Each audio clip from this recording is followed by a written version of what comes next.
Olá pessoal, esse vídeo aqui é para tirar eventuais dúvidas, né, sobre atividade de programação. Então, aqui na nossa atividade de programação para a segunda ANAP, de métodos numéricos, um representante do grupo deverá enviar a resposta para o e-mail, né, para o meu e-mail aí eu mudei esse prazo, né, vai até às 23h59 do dia 3 de julho, né, domingo. Então, primeiramente, aqui nós vamos ter esse programa que ele vai auxiliar as questões 1 e 2, né? Então, esse programa que ele foi feito em sala de aula, né? Então é a regra de Simpson repetida. E aí, no caso, vamos para a primeira questão aqui. Então, a questão 1, ela diz o seguinte: calcule a seguinte integral definida usando o programa, né, que foi colocado aqui, que eu chamei de Simp aqui, né, por causa de Simpson. E é para resolver essa integral aqui, e é para apresentar o programa, né, que foi executado e o resultado da integral. Então aqui nós temos que resolver essa integral. Aqui nós temos o intervalo de integração AB, né, que vai de 2 até 5.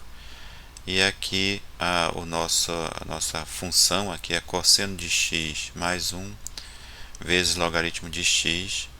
E aqui são 10 subintervalos, né? O n aqui vale 10. Aí, pelo que eu vi aqui nessa primeira questão, o que pode causar uma dúvida aqui é porque você vai entrar aqui, né? Essas aqui são as entradas, entra com A, com B. No caso aqui, você verifica aqui quem é A e quem é B. O n aqui foi dado também. Agora, bem aqui que pode ter um certo problema quando você vai entrar com essa função aqui, né? Com essa função cosseno de x mais 1 vezes logaritmo de x mais 1. Aliás, vezes logaritmo natural de x, né? Então, o que pode dar um probleminha aqui é na hora de digitar, né, de colocar corretamente essa função aqui, y. Você tem que digitar ela dessa forma aqui, tá?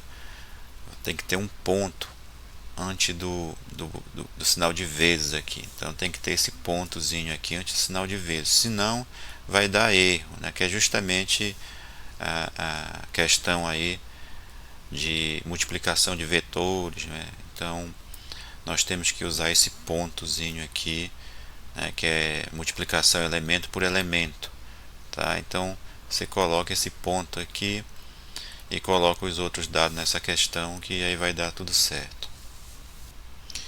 Vamos agora aqui para a segunda questão. A segunda questão, ela diz o seguinte: a partir do programa, né, que foi colocado acima, cria um novo programa chamado... Aí aqui a gente vai colocar esse nome aqui para o programa. Nele, se a entrada do número de subintervalos for ímpar, o programa deverá exibir a seguinte mensagem: erro, número n de subintervalos tem que ser par. Em seguida, a execução do programa é interrompida. Então observe que você vai ter que modificar esse programa aqui, né? Esse programa aqui ele só serve se o n for par, e se você colocar n ímpar, ele continua a calcular, a fazer os cálculos. E aí a gente viu que no caso da regra de Simpson repetida, o n aqui ele tem que ser par. E se o usuário entrar com o número ímpar, aí nós vamos ter que criar aqui uma instrução, colocar uma instrução aqui no programa para que ele exiba aquela mensagem, né? Que no caso aqui uma mensagem de erro, número n de subintervalos tem que ser par. Então aqui o seu programa ele tem que ser feito de tal maneira que, por exemplo, aqui se o usuário entrou com essa função, com o intervalo AB aqui para resolver a integral, né? Entrou com n igual a 4. Então aqui ele resolve normalmente, tranquilo, e dá o resultado. Agora, se o usuário ele entrar com a mesma função, um certo intervalo, só que ele colocar n igual a 5 aqui, colocar o número de subintervalos ímpar, então a saída deve ser essa aqui: erro, n de subintervalo tem que ser par. Então vamos aqui para as sugestões para colocar essas instruções, né, nesse programa aqui, né, do programa simp, tá? Então vamos para uma outra janela aqui. Então aqui tem as entradas, né, para esse exemplo aqui, e aqui no caso n é igual a 20. Então se o n for par, o programa vai executar isso aqui normalmente e vai dar a resposta, né, de acordo com a fórmula aqui. Agora, se o n for ímpar, então nós temos que colocar uma instrução aqui nesse ponto, né, logo depois do n. Então aqui tem que ficar se o n for ímpar. É claro que isso a gente vai traduzir ainda para a linguagem do Scilab, né?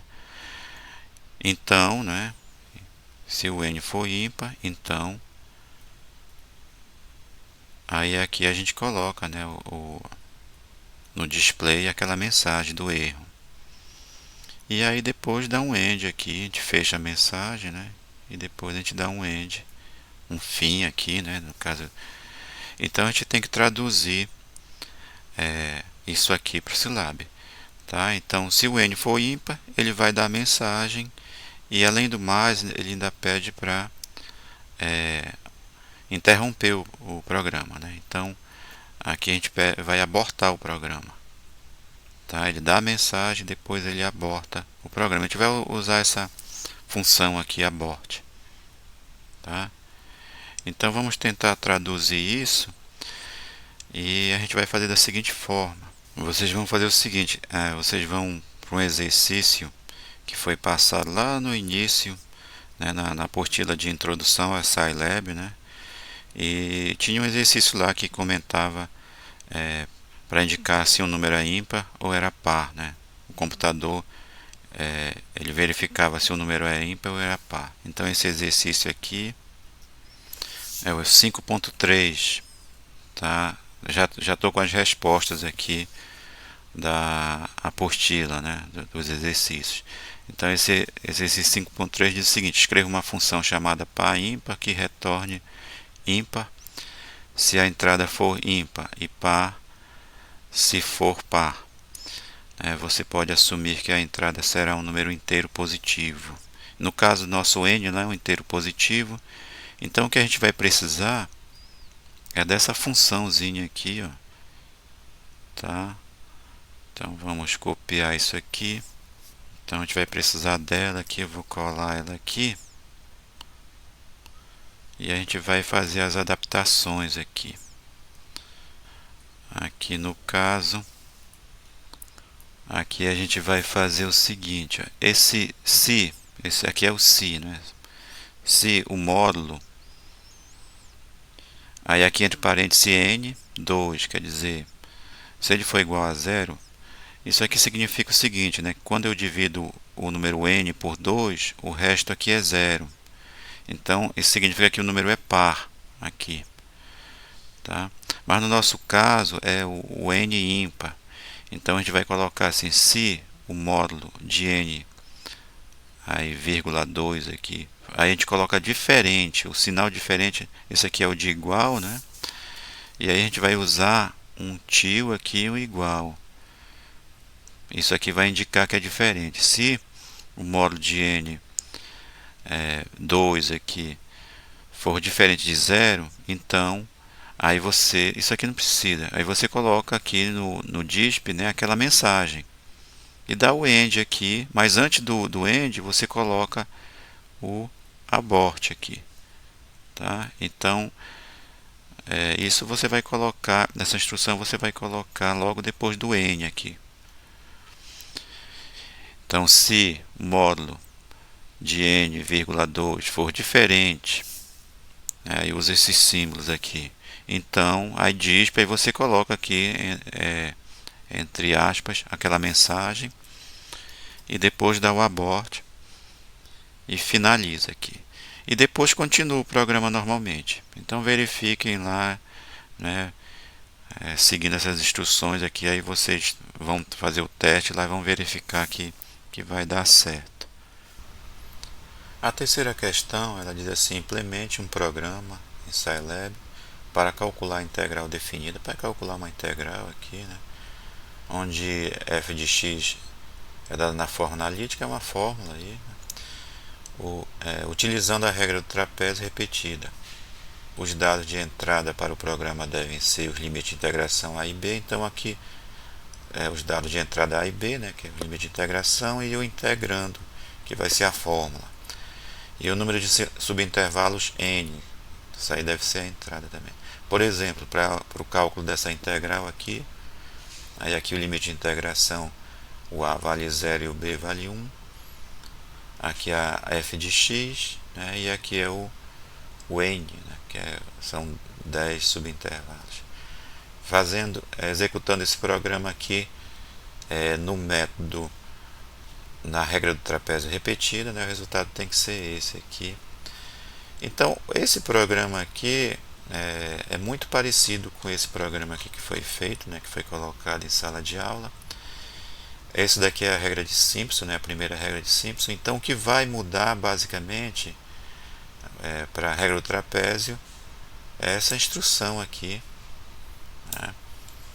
Então vamos aqui para uma outra página aqui para a gente verificar isso. Então o que muda aqui, ó, é essa parte aqui, né? Porque essa aqui é a fórmula para a regra de Simpson, né? A primeira regra de Simpson. Então você vai mudar, né, essa instrução. Isso aqui tem vídeo aula que explica como foi que a gente chegou nisso aqui, né? E também a gente resolveu isso em sala de aula. E você vai mudar essa fórmula, não é, para essa fórmula aqui, ó. Vamos colocar aqui, deixa eu ver. Só que é claro que você vai escrever aqui na linguagem do Scilab, né, que é essa ou então essa daqui, que é equivalente, só que aqui no caso aqui é somatório, né, que é mais, essa daqui é até mais parecida com a que nós estamos colocando aqui no programa aqui, né. Então vocês vão traduzir isso aqui, né. Aí isso é se basear no que foi feito em sala de aula, então que está em vídeo aula, tá? Então essas são as sugestões para atividade de programação. Então bons estudos aí para vocês.